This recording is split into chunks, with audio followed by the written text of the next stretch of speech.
kan ya cuma dia yang bisa buat saya lebih baik ya. Dialah yang membuat saya tuh selalu bisa lebih maju ya, lebih sukses ya, itulah ya biasanya gitu. Nah, eee, tapi saya suka ngomong sama teman-teman di BPN tuh saya bilang begini, "Sebenarnya kalian nih," terus ada yang bilang gini, "Kenapa kamu mau menikah sama dia?" "Karena saya cinta kok," ya. "Karena saya cinta sama dia, jadi saya mau kosan sama dia." Ya, nah saya suka ngomong sama teman-teman di BPN begini, "Kita nih nikah bukan karena cinta, sebenarnya kita nikah ini hanya karena tanda kutip pengen." Ini pengen bahasa Malaysia, eee, ngerti nggak ya teman-teman pengen ya? Ingin gitu, ingin. Pak Daniel nih pengen ngerti nggak ya pengen ya? Pak Hari, Pak, ini Ngerti, jemaat kepingin, pengen ngerti kepingin. nggak Pak Hari? Iya, pengen artinya itu sama Pak, ingin, ingin. Sama ya Pak ya, Ya, pengen ya tahu ya. sama. Nah Iya, iya. jadi saya suka bilang sama teman-teman, kita nih nikah nih cuma karena pengen nih ya, eee, pengen dikasihi, pengen disayang, pengen dicintai, pengen dimengerti, pengen punya anak, pengen punya suami yang membapai, pengen punya istri, ya, pengen ada yang ngurusin, pengen punya teman sehidup semati. Lalu bagaimana kalau pengen kita nggak dapat, ya? Nah disitulah waktu kita sepakat hidup bersama, semua pengen-pengen kita itu yang kita ada di dalam hati dan pikiran kita yang kita eh, keluar saat kita mau sama pasangan kita, disitulah Roh Kudus mengingatkan. Ya, hari ini Roh Kudus juga mengingatkan kita bahwa coba kalau kita ingat pengen-pengen kita dulu, kita dapat semua nggak? Ya, nah itulah yang biasanya pernikahan terjadi karena itu ya teman-teman ya. Jadi karena berbeda, Roh Kudus juga memberikan hikmat. Lalu ketika kedua orang itu sepakat untuk mau hidup bersama, Roh Kudus mengingatkan ya segala apa yang mereka pengen harusnya mereka bisa tahu bahwa nggak semua hal yang mereka pengen itu bisa mereka dapatkan. Nah, waktu kedua orang ini, pria dan wanita ini sepakat untuk komitmen di hadapan Allah, maka Roh Kudus yang tadinya sudah memberi hikmat dan memberi mengingatkan, itu membuat Allah mengambil inisiatif untuk memberkati kita semua ya, suami istri ya. Jadi di dalam pernikahan kita itu ada inisiatif Allah. Nah ini yang teman-teman mesti tahu dulu. Kalau teman-teman sudah ikut eh, hari ini sampai 4 sesi, tapi belum merasa pernikahannya itu adalah inisiatif Allah, ini problem, ini bahaya. Makanya kita mesti sepakat dulu, sepaham dulu bahwa pernikahan kita adalah inisiatif Allah. Nah, Allah menyertai semua waktu Allah berinisiatif, Allah berjanji bahwa Allah akan menyertai suami istri untuk melewati semua konsekuensi dari setiap perbedaan yang ada di dalam pernikahannya. Nah, ini yang kita mesti sepaham, kita mesti sadari dulu nih sebelum kita lanjut untuk kita bisa mengerti hal yang namanya saling melayani. Ya, nah Kejadian 2 ayat yang ke-18 firman Tuhan berkatakan begini, Tuhan Allah berfirman, tidak baik kalau manusia itu seorang diri saja. Aku akan menjadikan penolong baginya yang sepadan dengan dia. Waktu di Taman Eden, Tuhan menjadikan Hawa dari tulang rusuknya Adam, ya, diambil lalu dijadikan. Tapi bagaimana dengan kita, ya? Sebabnya istri kita nih sudah ada mungkin bersamaan dengan kita, umurnya sama, ya, atau kita sudah malah ada yang istrinya lebih tua, malah dia lebih jadi dulu. Apakah tulang rusuknya berarti sudah ada duluan? Nah, kalau kita melihat ayat ini, aku akan menjadikan penolong baginya yang sepadan dengan dia, artinya adalah Allah akan membuat pasangan kita ini sepadan. Allah akan menjadikan pasangan kita ini sepadan. Coba lihat lagi sama sebelah-sebelahnya. Kamu tuh sepadan loh sama aku. Ya, coba bilang lagi begini, aku ini sepadan loh buat kamu. Ya, yang terakhir coba bilang lagi gini, kita ini akan dibuat semakin sepadan sama Tuhan. Ya, kita akan semakin sepadan. Jadi inilah yang artinya Allah berfirman bahwa kita tidak baik nih seorang diri. Seorang suami, seorang istri tidak baik seorang diri. Seorang suami akan diberikan istri dan Tuhan akan menjadikan dia penolong yang sepadan. Bagaimana Tuhan menjadikan penolong yang sepadan dengan dia? Itulah berdasarkan segala perbedaan-perbedaan kita. Ya, kita memiliki perbedaan dengan pasangan kita, itulah yang membuat kita jadi semakin hari semakin sepadan. Next slide boleh Pak?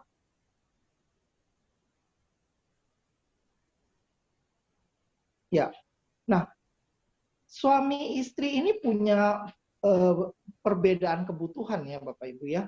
Nah, ini kira-kira saja ya, biasanya orang suka mencontoh beberapa perbedaan ini, walaupun tidak semua sama ya. Istri itu katanya lebih suka dikasihi, nggak dari perkataan, tapi lebih suka dikasih lewat perilaku ya, bukti nyata dari perilaku ya. Tapi kalau suami, ada yang bilang bahwa kebutuhannya yang paling utama yang biasanya selalu timbul dari dalam pikirannya itu pemenuhan seksual. Walaupun tidak semua ya teman-teman ya.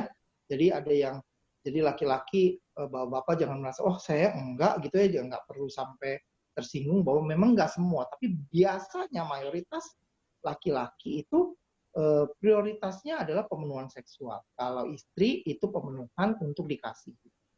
Istri lebih membutuhkan komunikasi ya. Istri lebih membutuhkan untuk bisa berkomunikasi dengan pasangannya ya. Dia bisa ngomong, dia bisa ngobrol ya. Ada yang bilang musik keluar berapa puluh ribu kata satu hari ya. Tapi suami itu lebih suka bukan yang ngobrol, tapi dia lebih suka sesuatu yang menarik ya. Bukan hanya yang biasa-biasa saja. Kalau yang menarik sudah lewat, dia akan cari lagi yang lebih menarik. Nah, makanya berkomunikasi dengan suami, biasanya kalau istri kan kalau cerita itu aja, begitu ya Bapak-bapak ya. Jadi ibu gitu ya, ibu-ibu ya, cerita ya sehari-hari, dari pagi ngapain ya, siang ngapain, sore ngapain. Bapak-bapak juga mungkin bosen dengar ceritanya. Nah, istri sukanya berkomunikasi. Nah, bagi suami, dia biasanya nggak begitu suka dengar cerita yang berulang-ulang yang itu aja ya. Jadi suami lebih suka sesuatu yang menarik baru untuk bisa dikomunikasikan. Baru dia mau menarik untuk memperhatikan. Nah, istri lebih suka didukung dalam hal keuangan ya.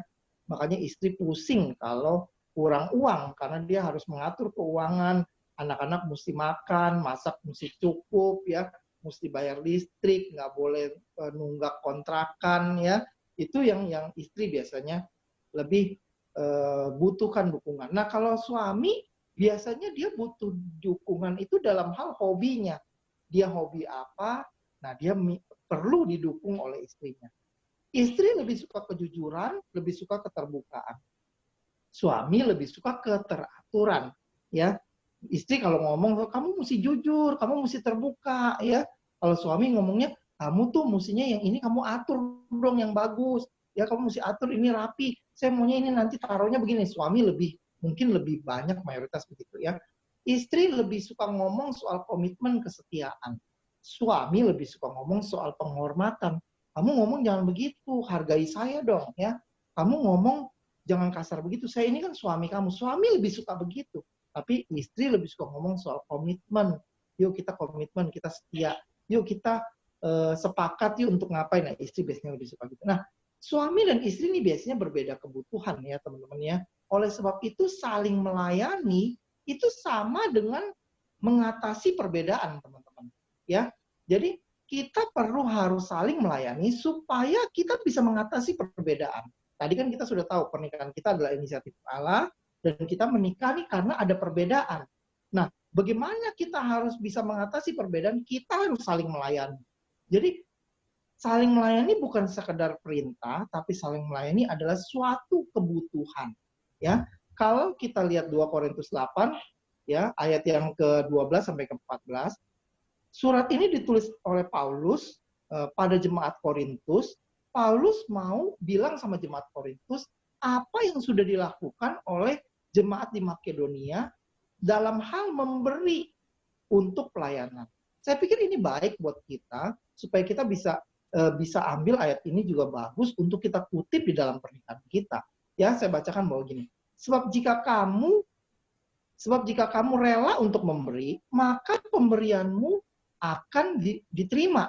Ya, coba suami istri bilang sama pasangannya, kalau kamu rela memberi, pemberianmu itu akan aku terima. Ya, nah biasanya istri-istri yang bilang nih ya, makanya tiap bulan kamu mesti rela ya, beri buat saya. Jangan beri sambil ngedumel ya.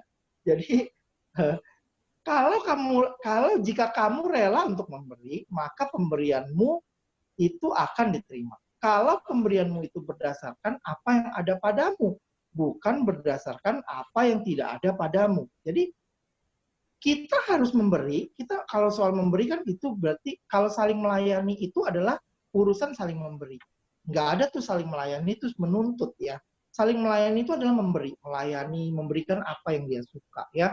Nah, kita harus memberi itu berdasarkan dengan apa yang kita punya. Jadi jangan kita berpikir, nanti saya mau saling melayani. Istri-istri bilang, ya Pak, nanti saya akan rajin masak deh. Kalau kamu sudah bikinin saya dapur yang bagus, saya pasti rajin masak. Ya, nggak kayak gitu ya teman-teman ya. Saling melayani nggak tunggu apa yang kita nggak punya. Kita melayani dengan apa yang kita punya. Ya, suami-suami bilang, iya nanti deh kalau gajiku naik, ya kalau jabatanku naik, kalau nanti uang kita sudah banyak, saya akan ajak kamu bulan madu keliling dunia. Ya, nggak perlu keliling dunia bapak-bapak ya. Bapak-bapak cuma cukup punya waktu temenin istri untuk keliling komplek aja untuk ke minimart ya. Jadi tidak perlu sampai tunggu banyak uang keliling dunia. Jadi cukup bapak-bapak bisa punya waktu melayani istri, memberi dari apa yang ada.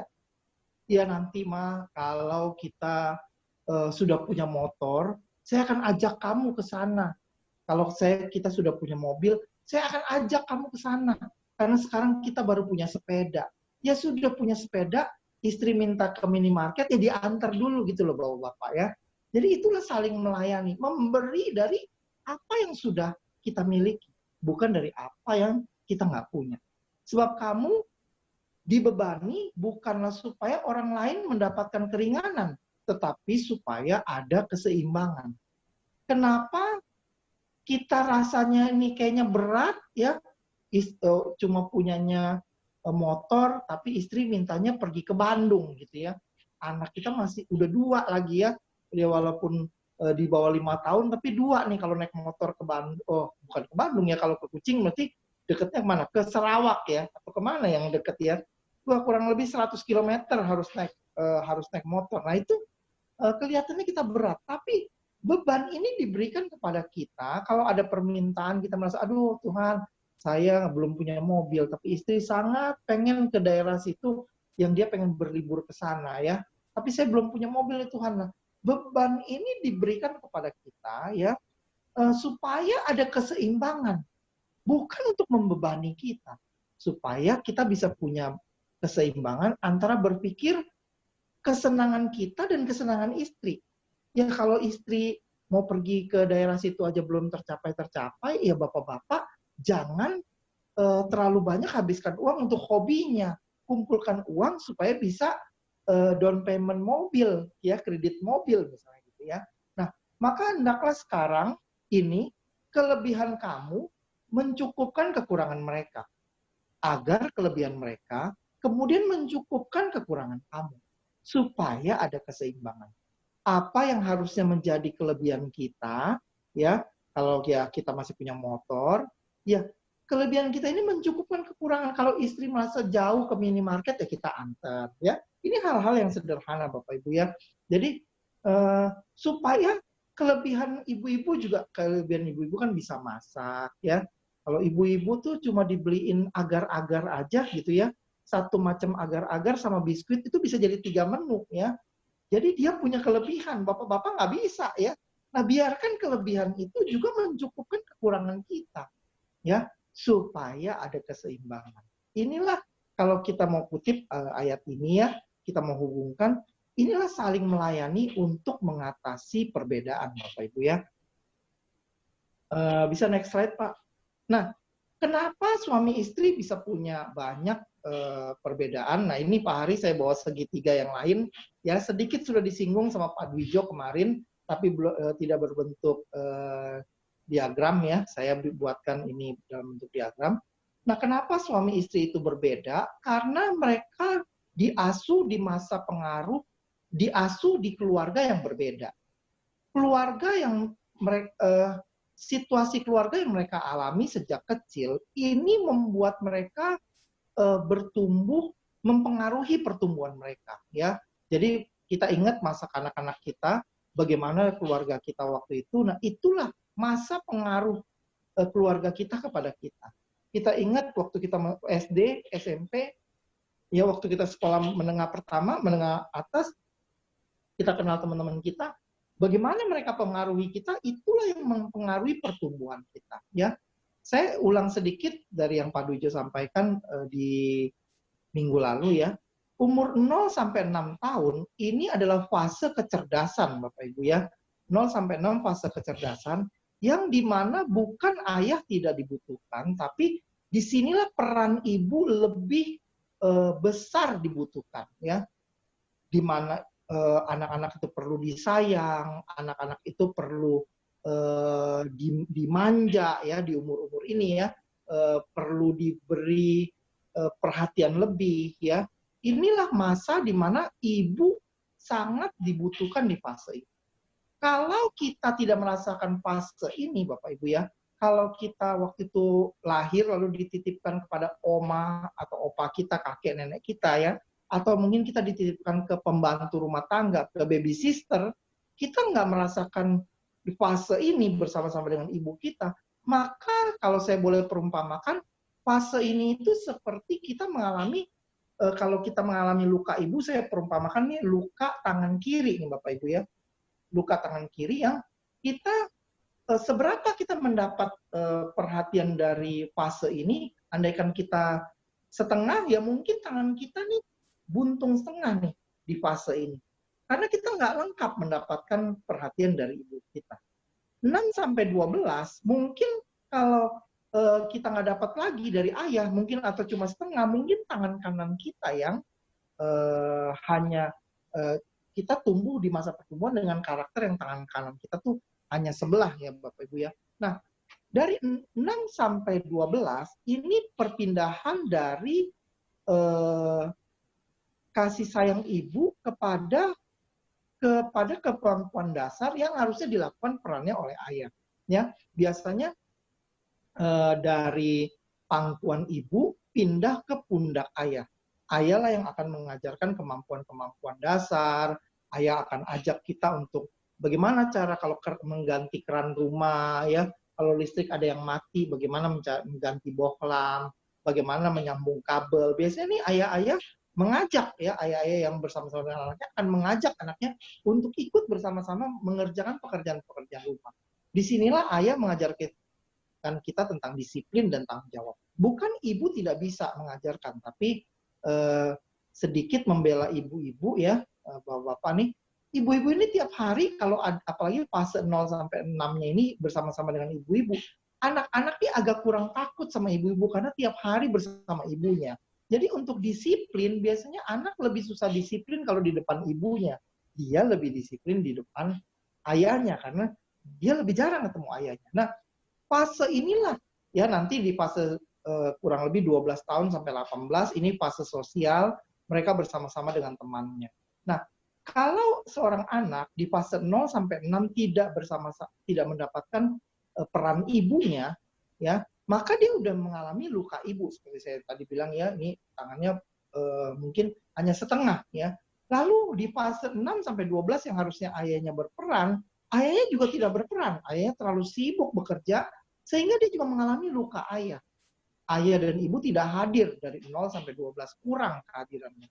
Nah, bagaimana dia bisa menghadapi di fase 12 sampai 18? Ini pasti dia akan mengalami luka-luka yang mereka alami dari teman-temannya.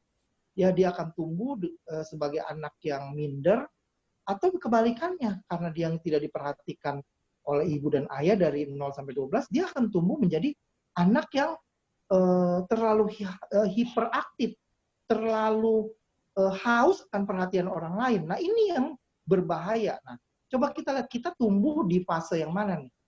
Apakah kita tumbuh lengkap di fase ibu 0 sampai 6 ataukah kita di fase 6 sampai 12 malah tidak ada kehadiran ayah? Nah, lalu bagaimana dengan fase kita yang di 12 sampai 18 ini, di fase teman-teman? Ketika kita ada masalah, kita akan menyimpulkan masalah kita sendiri tanpa bimbingan orang tua, dan kita akan itu akan membentuk karakter kita. Apa yang kita putuskan, apa yang kita simpulkan, itu akan membentuk karakter kita. Nah, 18 kurang lebih 18 sampai 21 biasanya ini adalah fase identitas yang harusnya ayah kembali berperan, ya. Ayah waktu di masa kuliah, ayah kembali berperan untuk membimbing, mendampingi anak. Nah, bagaimana seorang ayah yang tadinya di 6 sampai 12 yang harusnya hadir, tapi dia tidak hadir, tiba-tiba ayahnya hadir di usia 18 sampai 21. Inilah yang seringkali kita mengalami luka, mengalami bentrokan, ya, mengalami perselisihan dengan orang tua kita, ya. Saya, papa hadir kurang lebih di usia ya 18. Yang tadinya ayah saya tidak hadir nih di usia 6 sampai 12 karena terlalu sibuk. Nah, waktu ayah saya hadir di usia 18 sampai 21, ayah saya nggak ngerti saya. Ayah saya hanya berpikir, oh kamu tuh kalau begini pasti kamu karena begini. Kamu kalau begini pasti karena kamu begini. Saya merasa, ayah nggak ngerti saya nih. Kenapa ayah kok bisa berpikir saya seperti itu? Nah, hal-hal ini Bapak Ibu yang membuat kita mengalami luka, fase luka di dalam kehidupan kita. Lalu kita tanpa, ya apalagi kalau kita nggak udah fase ibu kita luka, fase ayah 6 sampai 12 kita juga luka. Bersama-sama kita mengalami pergaulan-pergaulan kita juga kita jatuh pada pergaulan-pergaulan yang salah, kita luka juga. Lalu kita nggak didampingi lagi oleh ayah di usia 18 sampai 21. Hidup kita penuh dengan luka. Makanya nggak heran Bapak Ibu, kita nikah sama orang yang luka. Coba suami istri nengok, coba bilang, maafin saya ya, kamu nikah sama orang luka. Iya, ada suami-suami ya juga jauh gini, sama saya juga luka, mestinya gitu ya suami-suami ya. Kita nikah akhirnya dengan luka Bapak Ibu ya. Kita nikah, kita nggak sadar bahwa kita ini mengalami banyak luka di dalam kehidupan kita. Sehingga itulah yang menghalangi kita untuk bisa saling melayani, ya. Sehingga kita mengalami banyak trauma-trauma dan tekanan-tekanan jiwa yang membuat kita nih jadi orang yang terluka, ya. Nanti saya takut saya terlalu panjang, nanti kalau kita ada waktu, teman-teman bisa ingatkan saya, kita akan bahas trauma atau tekanan jiwa nih ya. Trauma atau tekanan jiwa ini ada yang negatif, saya tambahkan ada yang positif.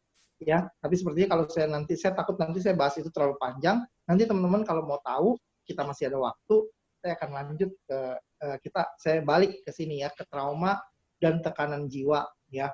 Oke, next slide. Itulah yang membuat karena kita banyak luka, kita meresponnya benar atau salah, membuat kita terbentuklah karakter kita nih Bapak Ibu ya. Respon kita terhadap luka ya, mau yang luka, yang duka maupun yang suka, ini membentuk karakter kita. Maka terjadilah ada kita suami atau istri yang dominan ya. Dia sangat otoritas sampai tidak sadar dia terlalu otoriter.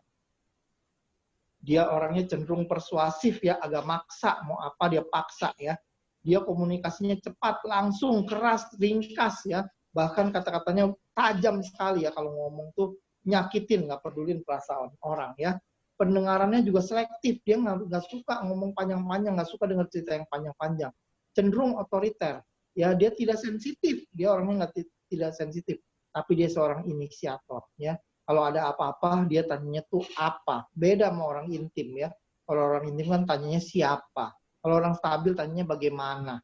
Ya, kalau orang cermat tanyanya mengapa. Ya, ini ada contoh-contohnya ya. Kalau orang-orang dominan tuh seperti Paulus, orang intim tuh seperti Barnabas, orang stabil tuh seperti Abraham ya. Orang cermat tuh seperti Apolos. Nah, inilah pola asuh di dalam keluarga kita yang sudah kita alami dalam kehidupan kita, yang membentuk karakter kita nih Bapak Ibu ya. Itu yang menyebabkan kita memiliki perbedaan di dalam kehidupan kita. Nah, next slide.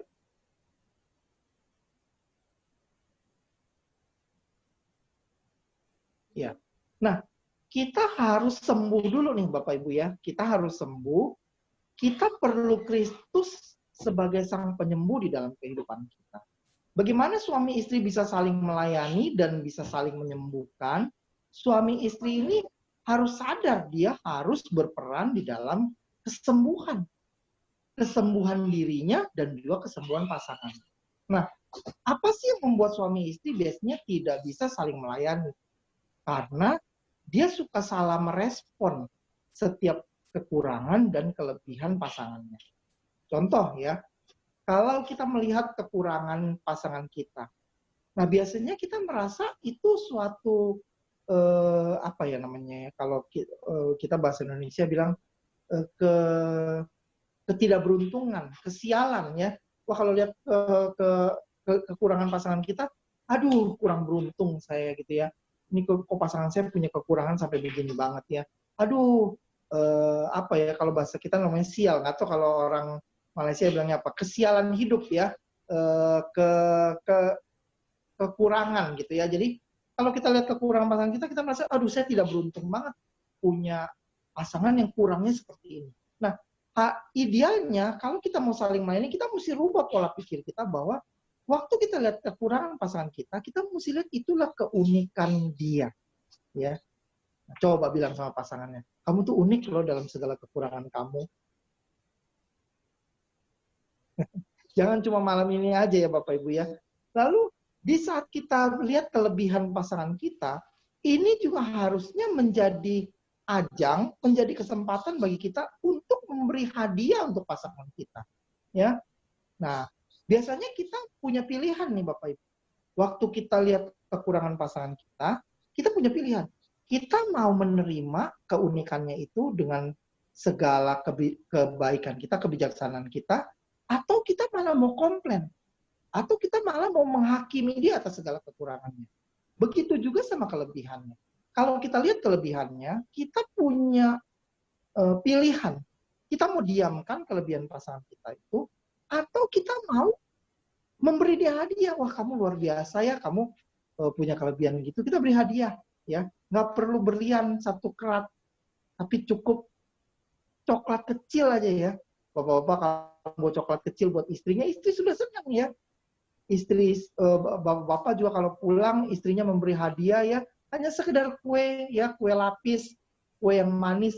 Ini tadi aku ke pasar aku beliin kamu, aku lihat kamu punya kelebihan seperti itu. Wah kamu luar biasa ya, ini hadiah buat kamu. Itu udah senang ya Bapak Ibu ya. Tapi seringkali kita nggak bisa saling melayani pasangan kita seperti itu. Kalau kita lihat dia punya kelebihan, kadang-kadang kita lebih sering malah kita kayaknya mendiamkan, kita nggak mau puji dia. Bahkan ada yang kalau nanti kita dibawa kita bahas, malah kita iri sama kelebihan pasangan kita. Ya. Lalu waktu kita lihat kekurangan pasangan kita, harusnya kita berperan untuk menyembuhkan dia, ya, supaya dia bisa sembuh dari kekurangannya. Kalau dia kurang dalam hal ini, ya kita berperan untuk menyembuhkan dia. Wah, bagaimana saya bisa menyembuhkan dia? Saya aja juga masih terbatas. Saya aja juga masih sakit nih. Saya aja juga butuh perhatian. Justru waktu kita melayani pasangan kita melayani dia untuk dia sembuh, secara sendirinya nanti berangsur-angsur kita secara otomatis kita bisa sembuh Bapak Ibu ya. Kita sering mungkin dalam pelayanan kita bilang begini, kita melayani orang lain supaya mereka kuat, tanpa kita sadari ternyata waktu kita melayani mereka, Tuhan yang membuat kita kuat. Waktu kita melayani orang lain supaya masalahnya selesai, tanpa kita sadari ternyata Tuhan menyelesaikan masalah kita.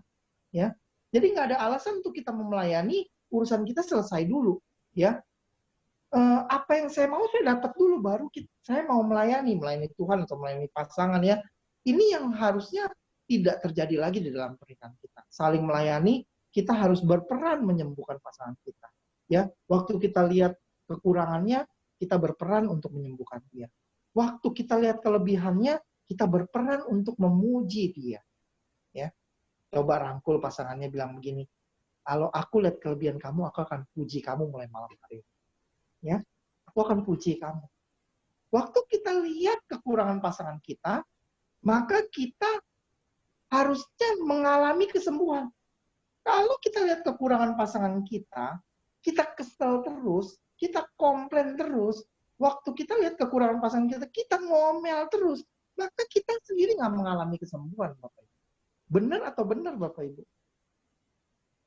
Kita harus sembuh. Waktu kita lihat kekurangan pasangan kita mengalami kesembuhan. Waktu kita lihat kekurangan pasangan kita berdoa untuk dia juga mengalami kesembuhan. Waktu kita lihat kelebihan pasangan kita, ya misalnya pasangan kita tuh dominan ya, dia apa-apa dia memimpin, apa-apa dia selalu terpilih untuk memimpin. Nah, waktu kita lihat kelebihan dia, kita termotivasi untuk mau seperti dia. Waktu kita lihat pasangan kita nih familiar banget sama orang ya, dia kalau bergaul sama orang tuh bisa kental banget, bisa akrab banget ya. Nah, waktu kita lihat kelebihan dia, dulu kita komplain, kamu kok akrab banget sih sama orang? Nggak boleh sama orang terlalu akrab begitu, nggak baik. Nah, tanpa kita sadari komplain kita itu karena kita iri. Kita nggak bisa seperti dia. Kita nggak bisa seakrab dia dengan orang lain. Nah, harusnya suami istri yang saling melayani, waktu dia lihat kelebihan pasangan, dia termotivasi untuk mau seperti pasangan. Karena tidak ada iri dalam hatinya. Dia akan melayani pasangannya, dia akan mendukung kelebihan pasangannya, dan dia termotivasi untuk bisa seperti pasangan. Waktu suami istri saling melayani, ketika dia melihat kekurangan pasangannya, dia akan memberi belas kasihan, bukan dia menuding-nuding kekurangan pasangan. Kamu tuh yang gak pernah berubah gini. Jadi kalau kita mau saling melayani pasangan kita, maka suami istri itu akan pasti waktu lihat kekurangan, dia akan memberi belas kasih. Waktu kita lihat kelebihannya, kita akan memberi kasih buat dia. Kita waktu lihat kelebihannya, kita malah semakin sayang. Bukan kita lihat kelebihannya, malah membuat kita jadi semakin iri sama dia, Bapak Ibu ya. Nah, ini yang harusnya ada di dalam setiap suami istri, ada di dalam paradigma suami istri yang berpikir bahwa dia mau untuk saling melayani. Nah, waktu kita lihat kekurangan pasangan kita, atau waktu kita merasa kita punya kekurangan sendiri ya, suami istri yang saling melayani, dia harus mengaku. Jangan dia kalau dibilang, kamu tuh punya kekurangan ini loh, begini-gini, kamu tuh orangnya begini. Nggak pernah ngaku, nggak pernah merasa bersalah. Enggak begitu, itu cuma kamu doang begini. Nah, jadi suami istri yang saling melayani, dia harus mengaku, oh iya, memang di titik itu saya punya kekurangan. Dia harus mengaku. Kalau dia waktu dia mengaku, pasangannya juga akan kalau salah juga mau mengaku. Tapi kalau pasangannya lihat, kamu aja kalau saya ngomong aja nggak pernah mau kalah, pasangannya juga nggak mau kalah. Ini yang membuat waktu setiap kita melihat pasangan kita setiap suami istri yang saling melihat kekurangan, ini membuat mereka tidak mau saling ada pengertian. Karena di dalamnya selalu ada tuntutan demi tuntutan. Nah, begitu juga waktu suami istri melihat kelebihan pasangannya, suami istri yang saling melayani, waktu dia lihat kelebihan pasangannya, dia akan memiliki kerendahan hati. Contoh, kalau seorang suami atau istri yang sangat dominan banget punya kelebihan dalam hal tertentu ya, maka dia pasti akan disayang orang ya, diperhatikan orang, diberi penghargaan oleh orang lain ya, secara banyak orang mayoritas dia akan diberi penghargaan. Dia mungkin pasti akan dikasih posisi, dia mungkin akan diberi kepercayaan yang baik. Nah, ini juga suami istri yang melihat pasangannya diberi kepercayaan, dia ya suami istri yang saling melayani, dia akan memiliki hati yang rendah hati. Dia akan memiliki rendah hati, dia nggak sombong pasangannya punya kelebihan. Nah, waktu dia lihat pasangannya punya kelebihan, dia mengakui juga bahwa, oh iya, kamu memang kelebihan kamu di situ. Hebat ya kamu, Ma. Ya, hebat ya kamu, Pak. Kamu memang punya kelebihan di situ. Nah, harusnya ini ada di dalam hati, pikiran, dan dasar hati yang paling dalam setiap suami istri. Suami istri akan saling memperhatikan kebutuhan, suami istri saling melayani, karena dengan melayani suami istri akan saling menyembuhkan. Roma 12 ayat 9 dan 10 bahwa hendaklah kasih itu jangan pura-pura. Jauhilah yang jahat dan lakukanlah yang baik ya. Jadi Tidak ada kepura-puraan. Waktu kita lihat kekurangan pasangan kita, ya kita sungguh-sungguh menyatakan empati kita. Waktu kita lihat kelebihan pasangan kita, juga tidak ada kepura-puraan. Kita puji dia, kita hargai kelebihannya. Hendaklah kamu saling mengasihi, ya, saling melayani sebagai saudara, dan saling mendahului dalam memberi hormat. Amin, Bapak Ibu. Saya yakin kita semua pasti mau melakukan ini. Sampai di sini mungkin sebelum saya lanjut ke materi slide selanjutnya, ya, silakan di yang sebelumnya dulu, Pak. Nah, saya mau buka ruang pertanyaan buat Bapak Ibu. Sampai di situ mungkin Bapak Ibu ada yang mau ditanyakan supaya kita bisa clear dulu nih, ya, dari bagaimana kita bisa menikah, ya, kita menikah dari segala perbedaan. Dari perbedaan itulah Tuhan sudah mengingatkan kita, dan Tuhan menikahkan kita, Tuhan berinisiatif dalam pernikahan kita, lalu Tuhan bilang, aku akan menyertai engkau dalam setiap konsekuensi pernikahan, karena engkau berdua berbeda nih. Aku akan menjadikan engkau sepadan dalam segala perbedaan. Nah, kenapa akhirnya kok seorang suami dan istri punya karakter yang berbeda? Tadi kita sudah dengar sebelumnya, bahwa fase di dalam keluarga itulah yang membentuk kita, memiliki karakter dan sifat yang berbeda-beda. Itulah yang membuat kita jadi berbeda, merespon setiap permasalahan berdua yang berbeda, sehingga itulah yang menyebabkan kita seringkali konflik, ya. Nah, sampai di situ teman-teman ada yang mau ditanya, Bapak Ibu? Silakan, Bapak Ibu yang mau bertanya. Ya, bagi teman-teman yang mau bertanya seputar apa yang tadi Pak Samsuri sudah sampaikan, boleh angkat tangannya. Yang mau bertanya boleh angkat tangan. Oke. Jelas semua? Oke, Pak Samsuri, saya boleh bertanya? Iya, Pak. Silakan, Pak. Tadi mengenai fase-fase yang dari peran ayah, peran ibu, peran ayah, peran lingkungan teman-teman, lalu fase ke ayah kembali dan budaya. Nah, bagaimana kalau seorang anak ayahnya telah meninggal atau ibunya yang meninggal? Bagaimana cara mengisi kekosongan itu, Pak? Baik, Pak. Menurut saya, Pak Daniel, kekosongan itu tidak bisa diisi, tidak bisa lengkap terisi, dan mereka pasti akan mengalami luka. Karena seorang contoh, misalnya kalau dari anak-anak, bapaknya sudah meninggal gitu ya, dari usia dia 2-3 tahun, ayahnya sudah meninggal, lalu seorang ibu harus single parent mendidik anaknya, sampai anaknya besar, dia tetap single parent. Fase ayah ini biasanya tidak bisa tergantikan, Pak, karena ibu biasanya juga tidak bisa mengajarkan fase-fase yang dimiliki oleh seorang pria, seorang ayah. Nah, itulah yang menyebabkan seorang anak ini akan tumbuh dengan luka bawaan, Pak. Ya, kalau saya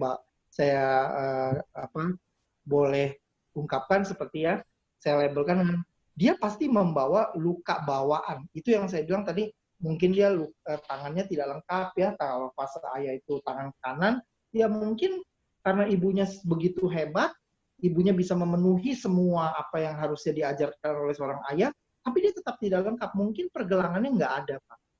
Nah, suami istri yang nanti pergelangannya tidak ada, maka waktu dia menikah, misalnya saya seorang suami ya, saya tidak punya ayah, pergelangan tangan saya ini tidak lengkap. Kayak saya tumbuh dengan tidak ada ayah. Saya perumpamakan saya ini tidak lengkap, Pak. Sehingga hal-hal yang menyangkut keterampilan pria, saya agak lambat, Pak. Jadi harusnya waktu ketika saya menikah, waktu bohlam di rumah mati, harusnya saya bisa cepat ganti. Ada korslet sedikit, saya tinggal naik, saya ganti kabelnya, ya. Ada yang rusak sedikit mainan anak-anak, saya tinggal buka ya mainannya, saya tinggal ganti. Oh ini copot, saya bisa buka, saya ganti. Nah, bukan saya tidak bisa, tapi waktu saya sudah nikah, karena saya luka, tangan saya ini tidak lengkap di fase ayah. Waktu saya mau membetulkan mainan anak saya tuh lama sekali, Pak. Bagi suami-suami yang lain mungkin hanya perlu 15 menit, saya mungkin perlu 2 jam untuk belajar. Nah ini yang saya bilang tidak bisa kita lengkap kalau fase-fase ini kita nggak bisa dapat. Nanti kita bisa mengalami luka yang kalau boleh saya upamakan itu seperti, ya ini tangan kanan ini luka ayah, tangan kiri ini luka ibu. Nah berbahaya sekali, makanya kita sebagai suami istri, kita harus benar-benar hadir, saling melayani suami istri, dan kita harus saling melayani bersama-sama dengan istri dan suami kita untuk melayani anak-anak. Sehingga di fase ini, mereka tidak mengalami luka yang sama seperti yang kita alami. Gitu kira-kira Pak Daniel. Lalu apakah, contoh Pak, kalau dia laki-laki, apakah istrinya nanti bisa memenuhi tangki yang kosong itu tadi Pak? Atau suaminya bisa memenuhi tangki yang kosong, yang tidak terpenuhi selama ini Pak? Kalau istrinya seperti tadi saya bilang dia sangat dominan sekali ya, dia sangat super lah ya, ini istrinya super hebat, dia bisa melakukan hal-hal pria ya, contohnya misalnya mengangkat galon air ya yang 20 liter itu ya, mengangkat beras ya, dia bisa ajarkan anaknya untuk mengangkat beras. Nah, ini wanita-wanita super ya. Genteng bocor ya, istrinya bisa misalnya ajak anaknya naik untuk betulkan genteng. Walaupun seperti itu istri bisa pun anak bisa belajar dari ibunya. Saya pikir ada hal-hal yang pasti seorang ibu nggak bisa ajarkan kepada anaknya beda dengan yang diajarkan seorang bapak. Ya mungkin kalau tadi saya itu tangannya segini, mungkin tetap kalau sampai ibu yang super pun, mungkin jarinya cuma ada 2 Pak. 3-nya nggak ada. Pasti tidak lengkap. Itu kalau boleh saya umpamakan gitu Pak. Begini Pak, kan kita kan nanti kan akan bertemu dengan orang-orang yang konseling juga dengan kita. Nah ini kan menarik nih. Saya tadi baru bilang sama istri, nanti ketika kita konseling orang lagi, ketika ada bimbingan konseling, nah ini akan kita buka nih di usia sekian dari story-nya anak-anak yang konseling sama kita ini. Ketika dia mau bimbingan pranikah, kita akan buka di situ juga. Jadi kan kita akan lihat emosinya, kita akan lihat emosi anak ini gitu, yang mau konseling ini. Nah, anak yang tidak terpenuhi fase-fase tadi itu Pak, kan akhirnya kan mereka masuk dalam pernikahan tuh, kan otomatis kan mereka kan membawa luka.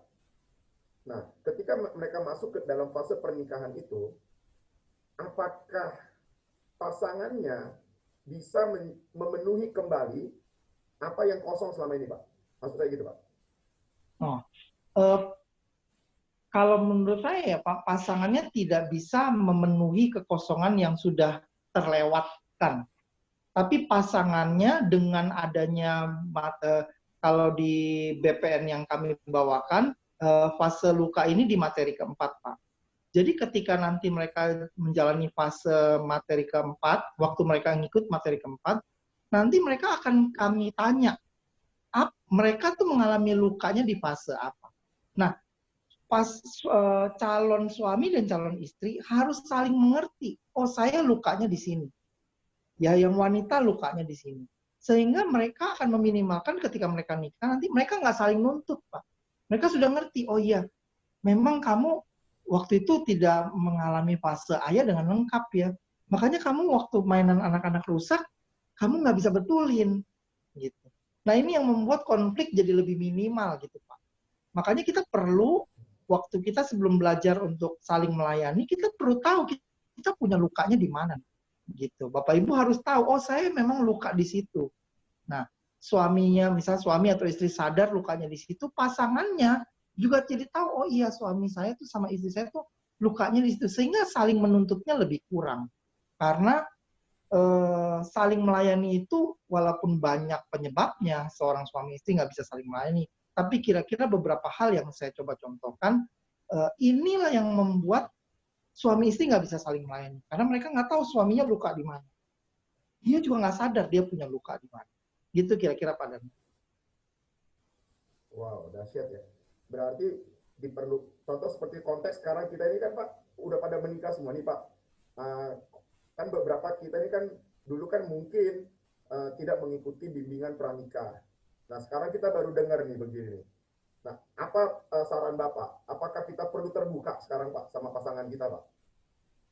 Nah, idealnya pasti kan kalau ngomong fase luka kan idealnya pasti kalau kita tumbuh dengan ibu dan bapak kan pasti kita cerita ya Pak, walaupun mungkin ada yang nggak cerita lengkap juga karena banyak pasangan yang dibilang begini, kamu sudah cerita belum kehidupan kamu sebelumnya dengan pasanganmu? Mereka bilang begini, saya sih merasa kehidupan dia yang lalu saya nggak tertarik kok, jadi saya nggak perlu dengar, ya. Nah biasanya saya suka motivasi gini, kamu mungkin nggak mau dengar, tapi pasanganmu sebenarnya mau dengar.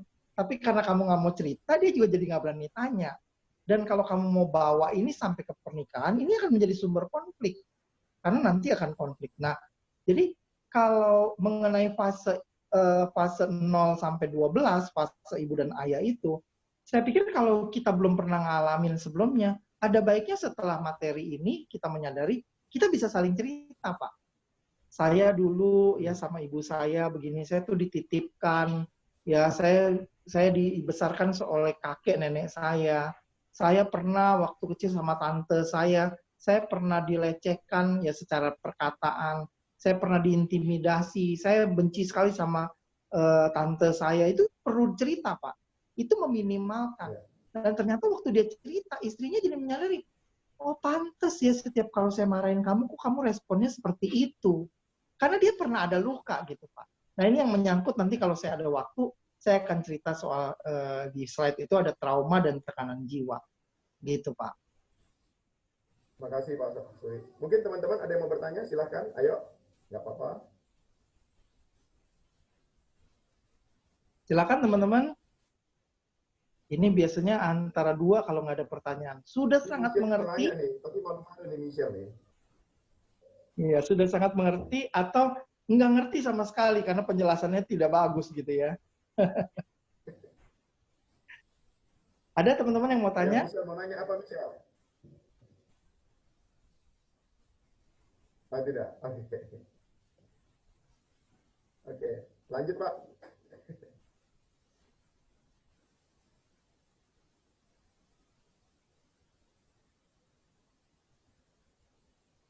Ya. Oke, kita lanjut ya. Oke Pak, slide selanjutnya deh kita lanjut.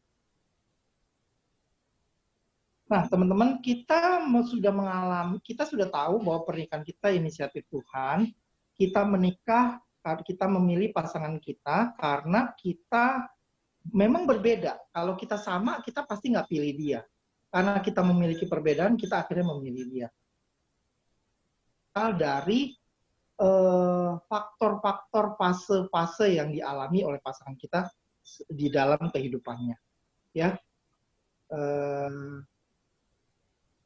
Saya menunggu loading ya. Ya, inilah kita perlu Kristus untuk menyembuhkan kita. Teman-teman, saya mau ajak kita sedikit tahu tentang seseorang yang namanya John Wesley. Dia adalah seorang pendiri kegerakan Metodis ya. Ini kalau teman-teman lihat buah pelayanannya, dia lahir tahun 1703 ya, sampai meninggal di 1791. 87 tahun ya, hampir 88 tahun dia hidup. Sejak usia 26 tahun dia sudah melayani sampai dianiaya teman-teman ya. Waktu dia khotbah ya, diusir ya, dia dipersekusi, dia pernah di rajam batu ya waktu pas pelayanannya. Nah, ini sudah dialami dari usia 26 tahun. Ya karena penginjilannya. Dia betapa dia begitu banyak pengikutnya, dia menyatakan ya bahwa dunia ini jemaatnya, karena dia merasa wah kayaknya saya udah keliling dunia, banyak nih jemaat yang sudah dengar khotbah saya. Dia berkelana di atas kuda 1/4 juta mil, kurang lebih 402.000 kilometer teman-teman ya. Lalu dia sudah bikin materi khotbah 40.000 khotbah. Dia melayani 4-5 kali khotbah dalam sehari dalam 64 tahun pelayanannya. Tiap jam ia bangun jam 4 pagi untuk saat teduh. Dia setiap khotbah dia 3.000 orang mendengarkan khotbah dia. Ya udah sama kayak Petrus ya. Lalu dia menghasilkan 135.000 anggota tersebar di seluruh dunia. Anggota loh teman-teman ya, bukan orang-orang yang mendengar dia khotbah, tapi dia menghasilkan 135.000 anggota, menghasilkan 541 orang penginjil minimal di 4 negara, Amerika, Belanda, dan Irlandia. Dia sungguh-sungguh mendedikasi dirinya untuk melayani pekerjaan Tuhan, melayani orang lain. Coba lihat teman-teman, cuman bisa lihat panahnya aja ya, mengarah kepada orang lain ya, targetnya itu ya, mengarah ya kepada tujuannya itu orang lain, melayani orang lain. Next slide, apa yang dia alami di dalam pernikahannya? Kehidupan pernikahannya. Dia baru menikah di usia 48 tahun, teman-teman. Menikahi seorang janda kaya raya, ya. Dia tidak dikaruniai anak, sering meninggalkan istrinya pelayanan, bukan dalam waktu yang sebentar, tapi waktu yang cukup lama, ya. Karena seperti contoh tadi kan pelayanannya aja berkuda, teman-teman ya, jauh, ya lama, nggak naik pesawat, lama. Setiap istrinya ditinggal, pasti waktunya tidak sebentar. Mary, atau yang biasa orang kenal dengan Molly, ini sempat waktu dia sering ditinggalkan, dia juga sempat mengikuti pelayanan suaminya ya, dan dia tertekan. Mary atau yang dikenal dengan Molly ini sering cemburu karena fans-fansnya John Wesley ya. Dia sering mendapatkan John Wesley ini lebih baik, dia menyimpulkan John Wesley ini lebih baik kepada orang lain daripada dirinya. Ya, Mary mengalami pernikahan yang penuh duri. Ya, Mary meninggalkan John di tahun ke-7 pernikahan. Walaupun akhirnya dia tersadarkan kembali, dia kembali lagi pada John. Lalu dia pergi lagi meninggalkan John Wesley. Dan dia kembali lagi sampai pada akhirnya di pernikahannya yang usia 15 tahun. Dia bercerai dan dia tinggalkan John Wesley dan tidak kembali lagi. Kenapa hal ini terjadi Bapak Ibu? Kenapa ini terjadi teman-teman? Karena John Wesley waktu di saat dia menikah di usia 48 tahun, dia tidak menikah dengan Molly. Dia tidak pernah merasa Molly ini adalah teman sehidup sematinya. John Wesley hanya menikah dengan pekerjaannya. John Wesley hanya menikah dengan pelayanannya yang dikatakan melayani pekerjaan Tuhan. Apakah John Wesley sudah melayani Allah di dalam pernikahannya? Inilah yang menjadi pertanyaan yang harus kita tanya dalam diri kita. Apa yang sudah kita lakukan? Pelayanan apa yang sudah kita lakukan untuk keluarga kita? Apakah kita sudah melayani keluarga kita? Apakah busur panah yang ada di tangan kita sudah kita arahkan untuk melayani Allah? Sudah kita tujukan pelayanan kita dalam hidup kita ini kita dedikasikan untuk istri dan anak-anak kita. Next slide, Pak.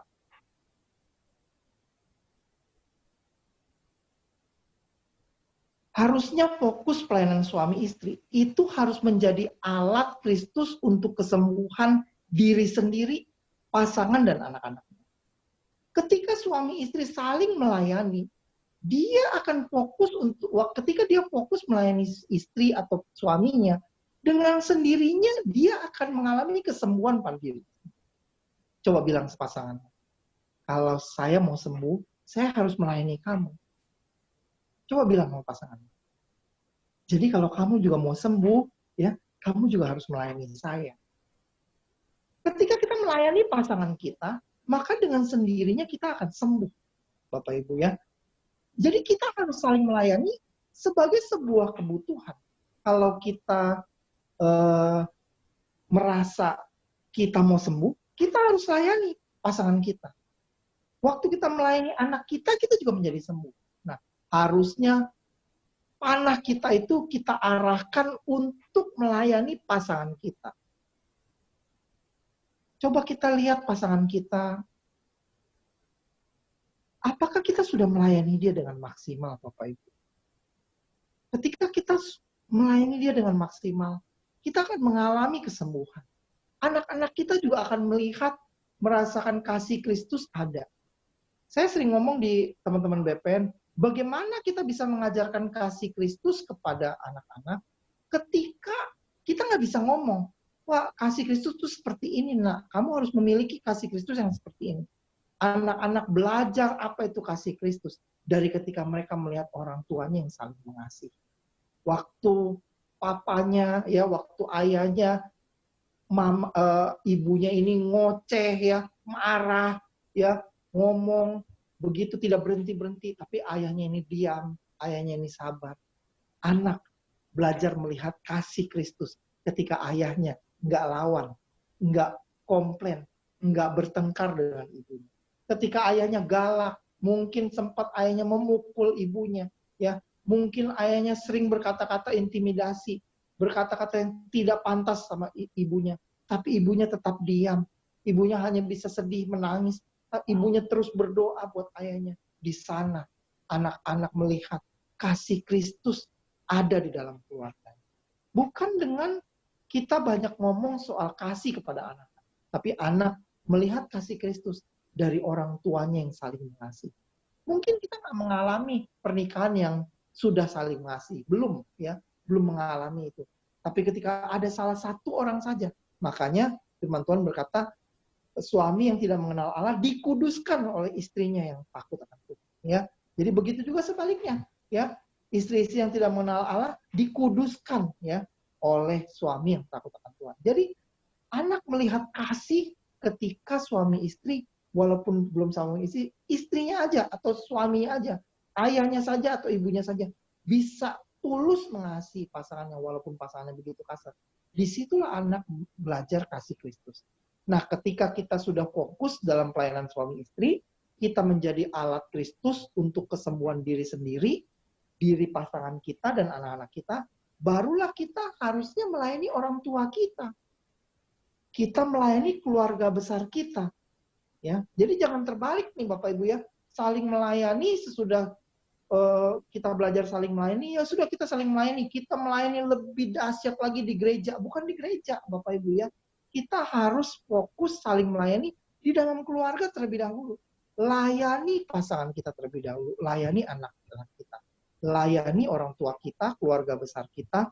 Inilah pelayanan Allah yang sesungguhnya. Inilah sebuah pelayanan yang sangat Allah inginkan di dalam setiap kehidupan pernikahan kita, ya. Kalau minggu yang lalu Pak Dwijo juga sudah ngomong bahwa kalau sebuah keluarga dipulihkan, gereja juga akan dipulihkan. Kalau gereja dipulihkan, maka kota akan dipulihkan, negara akan dipulihkan, bangsa-bangsa akan dipulihkan. Semua dimulai dari keluarga, Bapak Ibu.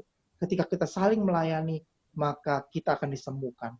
Pasangan kita sembuh, anak-anak kita sembuh, orang tua kita juga terlayani dengan maksimal, keluarga besar kita layani. Dan itulah pelayanan Allah yang sesungguhnya. Saling melayani akan menyelamatkan jiwa-jiwa.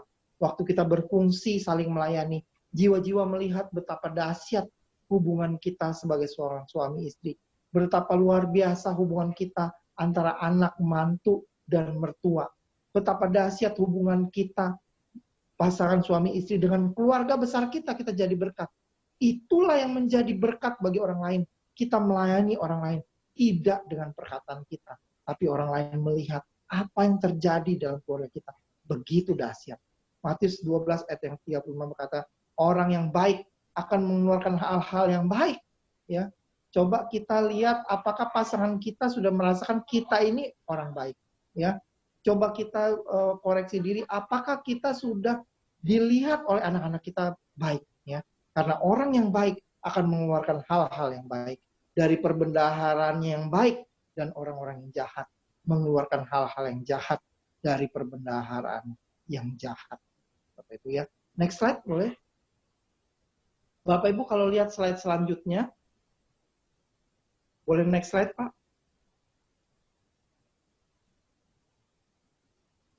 Kristus datang untuk melayani. Waktu Kristus datang melayani, waktu itu dia mau membasuh kaki murid-muridnya. Apakah dia tidak tahu bahwa di antara murid-muridnya ini semuanya akan lari meninggalkan dia waktu dia akan disalib, Bapak Ibu? Dia tahu murid-muridnya ini hanya berani di depan dia saja, ya. Di depan Tuhan Yesus saja murid-muridnya tuh kesannya pemberani, ya. Tapi dia tahu di antara mereka begitu banyak pengecut-pengecut. Dia tahu di antara mereka ada pengkhianat. Dia tahu ada muridnya yang akan menjual dia. Dia tahu banyak murid-muridnya yang akan meninggalkan dia di saat menjelang dia akan disalib. Tapi hari itu dia datang. Dia membawa sebuah kain lenan. Kain lenan ini kain yang mahal, yang biasa dipakai untuk bait suci, kain pilihan. Dia ambil kain itu, dia ikat di pinggangnya, ya, menandakan bahwa itu kain lenan itu menandakan kemuliaan dan keindahan. Dia ikat di pinggangnya dan dia layani murid-muridnya.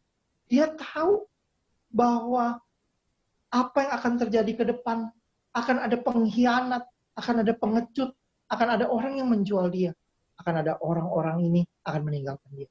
Tapi dia fokus pada kerajaan Allah. Dia layani mereka. Kristus datang untuk melayani. Itulah yang membuat tujuan pernikahan kita, Bapak Ibu. Kita masuk dalam pernikahan karena Tuhan mau kita bisa saling melayani. Yohanes 13 ayat 6 sampai ke 8. Maka sampailah ia kepada Simon Petrus. Kata Petrus kepadanya, "Tuhan, engkau hendak membasuh kakiku." Jawab Yesus kepadanya, "Apa yang kuperbuat engkau tidak tahu sekarang, tetapi engkau akan mengertinya kelak." Kata Petrus kepadanya, "Engkau tidak akan membasuh kakiku sampai selama-lamanya." Jawab Yesus, "Jika aku tidak membasuh engkau tidak dapat bagian dalam aku." Kita melayani pasangan kita supaya dia menjadi bagian di dalam kehidupan kita. Kalau kita nggak pernah melayani dia, seperti Kristus, dia layani murid-muridnya, supaya murid-muridnya dapat menjadi bagian di dalam dirinya. Sama seperti kita suami istri. Kristus adalah contoh buat kita dalam hal melayani. Karena dengan kita melayani pasangan kita akan menjadi bagian di dalam kehidupan kita. Next slide, Pak.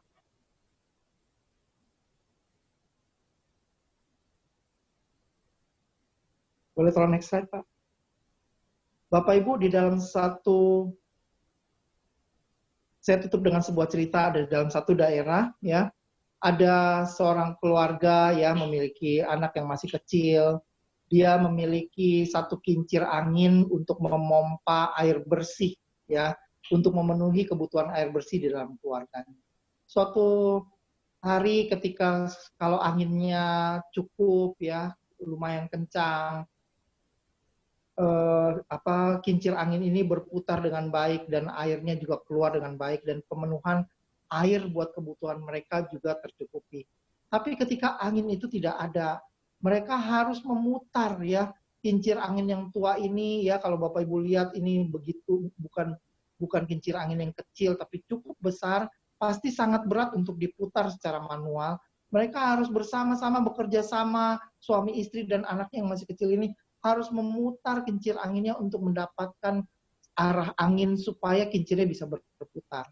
Kalau tidak ada angin, mereka dengan terpaksa harus berjerih lelah memutarnya dengan cara manual supaya kincir angin ini bisa memompa air bersih untuk kebutuhan keluarga mereka. Dan tahukah Bapak Ibu, tidak hanya untuk keluarga mereka saja, karena kincir angin ini juga sebuah kincir angin pemompa air yang harus memenuhi ladang dan juga kebutuhan bagi keluarga-keluarga lain yang ada di sekitarnya. Karena di daerah ini hanya satu-satunya kincir angin yang ada di dalam lingkungan desa ini. Mungkin kita juga sama, Bapak Ibu. Kita begitu sulit untuk bisa saling melayani. Begitu banyak hal-hal yang membuat luka-luka yang terjadi di dalam kehidupan kita sebelum pernikahan. Dan ditambah lagi juga kehidupan kita, luka-luka yang kita alami di dalam pernikahan kita. Pelayanan kita seakan-akan tidak dihargai. Apa yang kita sudah berikan buat pasangan kita, apa yang sudah kita lakukan maksimal, seakan-akan sepertinya itu tidak ada artinya. 1000 kebaikan yang sudah kita lakukan, seakan-akan hanya karena noda kecil kesalahan kita. Seringkali kita jadi suami istri, jadi tidak dihargai. Mungkin kita sama seperti keluarga di desa ini, yang begitu sudah lelah untuk memompa air hidup itu, untuk memenuhi kebutuhan keluarganya sendiri. Bahkan dia harus memenuhi kebutuhan dari keluarga-keluarga di sekitarnya.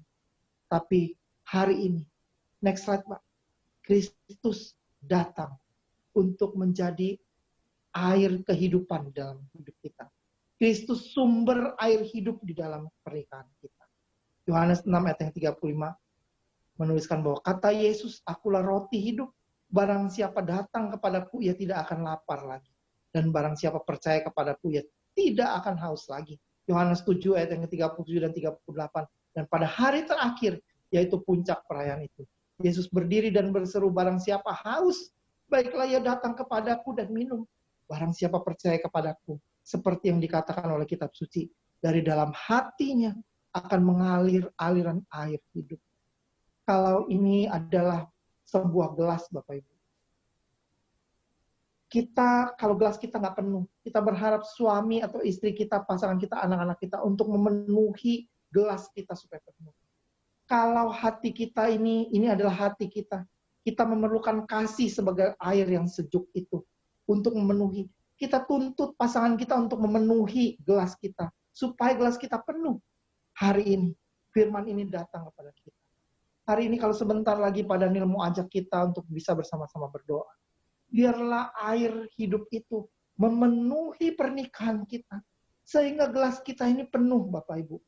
Sehingga kita nggak menuntut lagi. Kalau gelas ini sudah penuh, gelas ini akan tumpah ke sekitarnya. Terus air itu diisi. Ketika kita berharap kepada Tuhan, kasih Tuhan memenuhi pernikahan kita. Kasih Tuhan memenuhi hati kita. Maka ketika gelas ini penuh, kasih itu akan luber. Kasih itu akan tumpah kepada pasangan kita. Kasih itu akan dirasakan oleh suami dan istri kita. Kasih itu akan dirasakan oleh anak-anak kita. Keluarga besar kita akan merasakan kasih Tuhan. Bahkan teman-teman kita. Saya tahu ini bukan hal yang mudah, Bapak Ibu. Bisa next slide, Pak. Bapak Ibu coba lihat satu foto ini. Foto ini kalau Bapak Ibu lihat, Bapak Ibu pasti melihat sepertinya orang ini mungkin kurang waras. Tapi karena dia adalah orang terkenal, Bapak Ibu pasti sangat mengenalnya, dia adalah Albert Einstein. Orang sering menilai dia adalah orang yang sakit jiwa, karena dia nggak bisa mengurus dirinya. Kalau Bapak Ibu lihat fotonya yang terkenal aja begini berantakan nih Bapak Ibu ya. Tapi orang-orang bilang dia gila, tapi dia bilang, sebuah kegilaan itu adalah melakukan sesuatu yang sama berulang kali, tetapi mengharapkan hasil yang berbeda. Nah, seringkali Bapak Ibu, roh agamawi yang ada di dalam pikiran kita, dalam hati kita, ini membuat kita sebagai suami dan istri seringkali mengalami tekanan kejiwaan. Kita menjadi gila di dalam kehidupan kita. Kenapa? Karena kita hanya berpikir, kita hanya mau selalu berdoa untuk supaya keluarga kita berubah, tanpa mau saling melayani. Mari Bapak Ibu, saya tutup dengan satu ayat. Inilah ayat yang membuat kita harusnya mengerti bahwa malam hari ini Tuhan mau mencurahkan anggur yang baru. Kita harus menyiapkan satu kerbat yang baru. Matius 9 ayat 16 sampai 17. Tidak seorang pun menambal secari kain yang belum susut dalam baju yang tua. Karena jika demikian, kain penambal itu akan mencabik baju itu, lalu makin besar koyaknya. Begitu pula anggur yang baru, tidak diisi ke dalam kantong kulit yang tua. Karena jika demikian, kantong itu akan koyak sehingga anggur itu akan terbuang. Kantong itu pun akan hancur, tetapi anggur yang baru disimpan orang dalam kantong baru pula. Dengan demikian terpeliharalah keduanya. Mari kita akan siapkan hati kita supaya anggur baru itu memenuhi hati kita. Seperti gelas yang siap terisi, anggur baru itu akan tumpah di dalam gelas ini. Kita akan biarkan Roh Kudus memenuhi anggur baru itu, sehingga anggur baru ini tumpah, mengalir kepada suami, anak, dan keluarga besar kita. Melayani bukan sebuah perintah. Melayani adalah suatu kebutuhan yang harus kita lakukan antara kita, suami, dan istri. Puji Tuhan. Terima kasih teman-teman. Semoga teman-teman bisa diberkati. Dan kita akan siapkan hati kita sebelum mungkin kita akan masuk pada tanya jawab kalau diperlukan, dan mungkin kita akan masuk dalam doa dulu. Silakan Pak Daniel.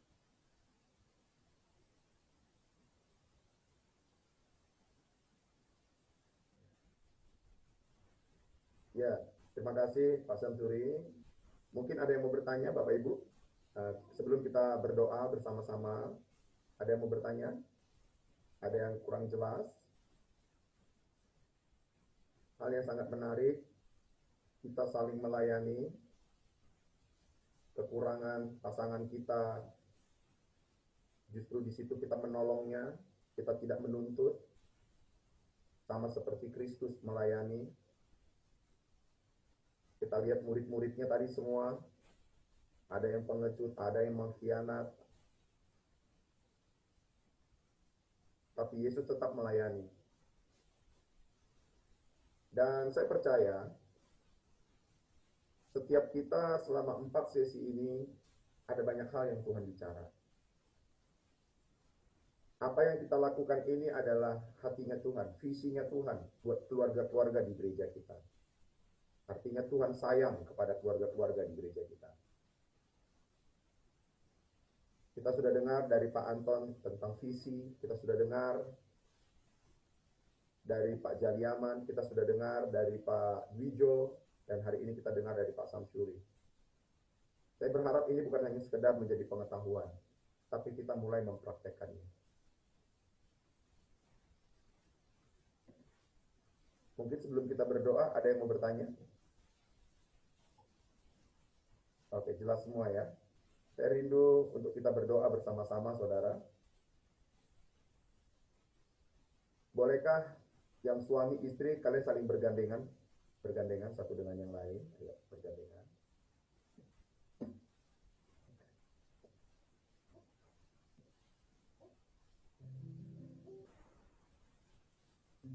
Walaupun kita lewat Zoom, hadirat Tuhan itu ada di rumah kita. Tuhan itu hadir di tengah kita. Saudara bisa rasakan kasih Tuhan. Ayat yang terakhir yang disampaikan oleh Pak Samsuri. Kalau kita mau menerima anggur yang baru malam hari ini, pemulihan, sesuatu yang baru di dalam keluarga kita, di dalam pernikahan kita, kita memerlukan yang namanya kantong yang baru. Kalau kita masih menggunakan kantong yang lama, apa yang kita terima selama 4 kali ini, itu akan terbuang begitu saja. Itu akan hancur begitu saja. Tapi saya rindu, saya sebagai gembala, saya rindu melihat keluarga-keluarga di gereja kita ini akan dipakai Tuhan. Keluarga-keluarga di gereja kita ini akan menjadi berkat, menjadi contoh buat kota Kucing. Bukan kau saling bergandengan satu dengan yang lain. Engkau jangan lihat kekurangan pasanganmu menjadi sebuah kelemahan, tapi kau lihat kekurangannya, itu menjadi kekuatanmu. Di situ engkau boleh menolong, saling melayani, saling mengasihi. Ora batakara laba ya laba. Kira bakara laba laba. Kira laba ya laba ya syakara laba. Ora laba laba. Kira bakara laba laba. Melayani, melayani lebih sungguh.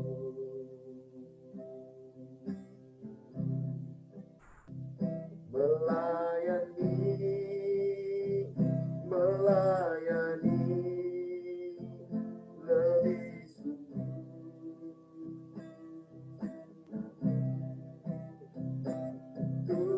Tuhan lebih dulu melayani kepadaku, melayani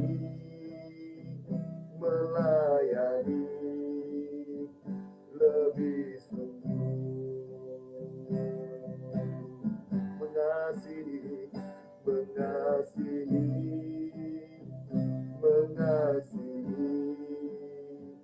lebih sungguh, mengasihi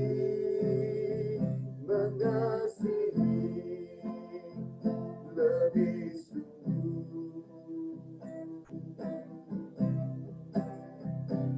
Tuhan lebih dulu mengasihi kepadaku,